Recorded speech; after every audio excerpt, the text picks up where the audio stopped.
So we are at your academy and we just wanted to ask you a few more questions. You're very welcome here. Thank you for coming. I wanted to know, how did a 19-year-old Irish boy from the country end up on Savile Row in London? It's a good question. I do often wonder how I ended up there myself. I was working for a tailor on the west coast of Ireland, and I'm not going into the details, I wasn't particularly happy there. And my father, who I kept in good contact with, decided that he was going to take me to London for a weekend so I could see Savile Row. I used to spend the Wednesday afternoons in the shop whenever my boss was out visiting clients. We were on the west coast of Ireland. He used to travel to Dublin to see these clients there. So I was left in the shop, and when I was in the shop, he had magazines in there, like Clothing World magazines he had. And I was reading through, it was February, I think, 1998. It was very old. It was a very old magazine at that time. And in there was an interview with Philip Parker from Henry Poole's, and he talked about the resurgence in tailoring and the recruiting of apprentices. And I was like, oh my God, like if I would love to go to Savile Row and see Henry Poole. So my father took me on for like a long weekend vacation, and on a Saturday afternoon we took a walk down Savile Row, and of course everywhere was closed because of Saturdays. Most places in Savile Row don't open on a Saturday. And there was a few places that, there were people buzzing about in, and I called up and I knocked on the doors and that.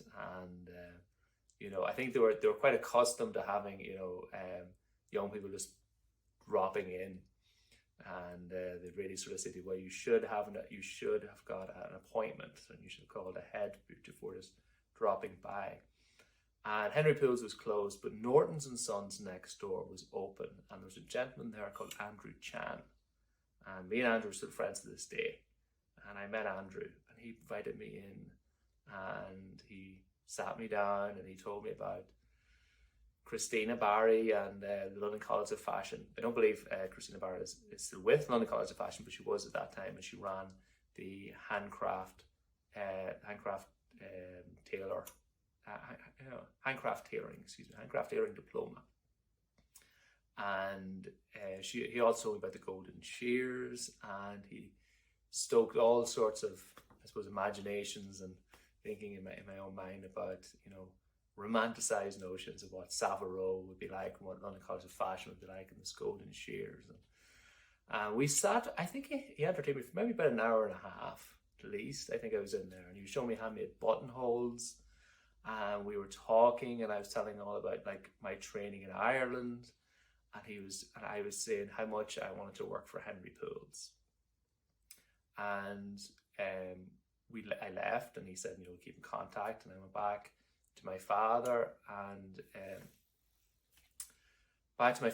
who was waiting in a restaurant nearby. And I think that was what kind of where it didn't necessarily stop there. I think that's kind of like where it started. And I went back to Ireland, and I used to like sort of moonlight as an alteration tailor.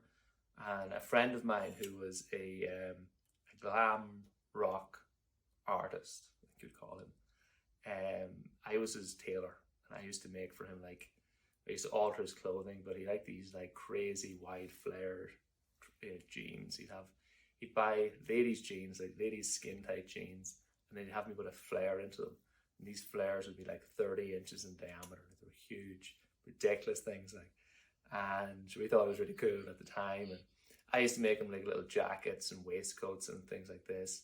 And he actually got on to one of the first X Factors. X Factor was new; nobody ever had seen it at that point. And so Tabby Callahan entered the X Factor. And I was still making stuff for him in Sligo and sending it over, and he was wearing it on the X Factor. And we would then, Tabby invited us over, whenever he'd got through to towards, I suppose, the end of the competition. We went over to watch the X Factor, and he arrived on a Friday, I think it was. It was a Friday. And myself and the drummer from his band were milling around Oxford Circus. I was like, wait, Savile Row somewhere near here.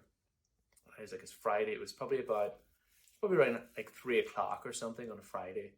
And I went looking then for Savile Row, and I couldn't remember where it was. But I actually found a gentleman selling The Big Issue who had actually directed me to Savile Row the last time that I was there. So that must have been his corner or something. And he was just like, oh yeah, you want to go down Conduit Street and then take a left, and that'll lead you on to Savile Row. So I walked up and I found Henry Pools, and I walked in, and there was a lady called Sue who worked in the office, and Sue came out and she's like, can I help you? And I was like, I'd like to speak to Philip Parker, please. And she was just like, no problem. She went, Philip, called him over, and Philip came out. And I was just like, introduced myself, saying, my name's Rory Duffy.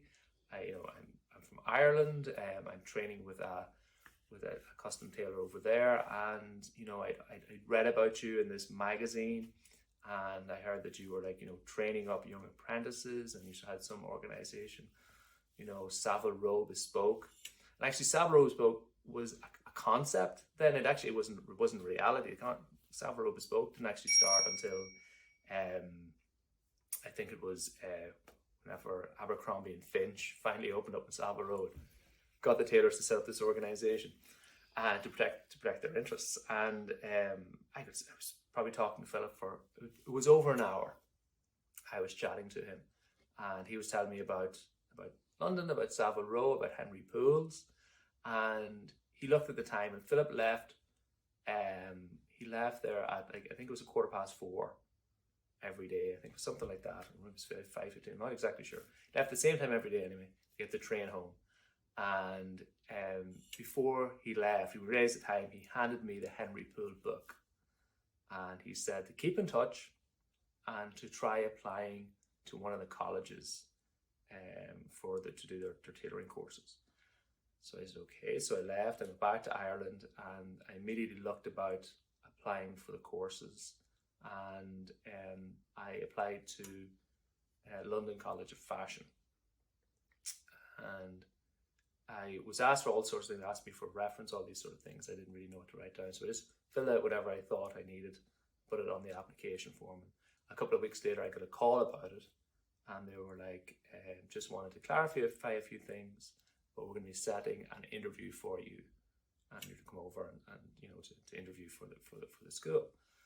So I sat about making a coat to the best of my abilities. It didn't come out.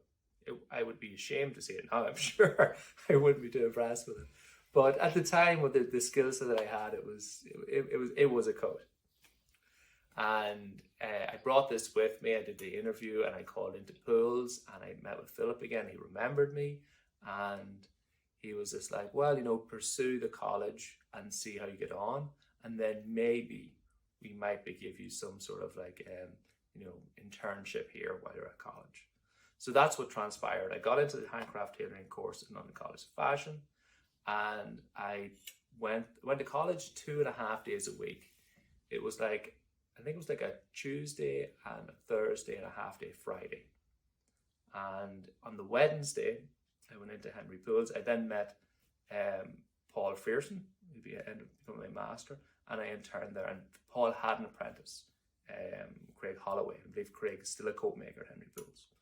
And he's a very formidable coat maker as well. He's a very, very talented guy.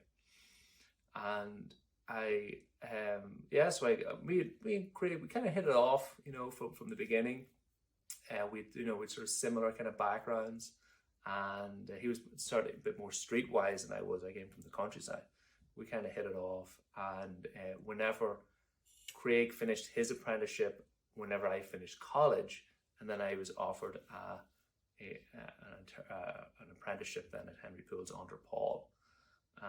When I left on the first day, I think it was at lunch break, I went next door to Norton's to see Andrew, and I told him, I'm all excited, I'm doing the handcraft tailoring course, I'm interning at Henry Pools, and Andrew said to me, you're the young lad that wanted to be a master tailor. And I said, yes. And he was just like, would you like to learn how to make trousers? And I was like, I'd love to learn how to make trousers. And he said, well, I know just the guy for you. His name is Chris Francu, and he's from the 2000 Tailors, and they have their store or their workshop over on Barrack Street. And I was like, where's Barrack Street? And so we sat down, he drew me a little map, handed it to me, and he's just like, why don't you head on over there? I'll call Chris, let him know you're coming. And I went over there, and I ended up spending every Wednesday at Henry Poole's and every Monday with the trouser maker. So by the time I finished college, I was making trousers for Savile Row tailoring houses through Chris, and I was learning coats with Paul.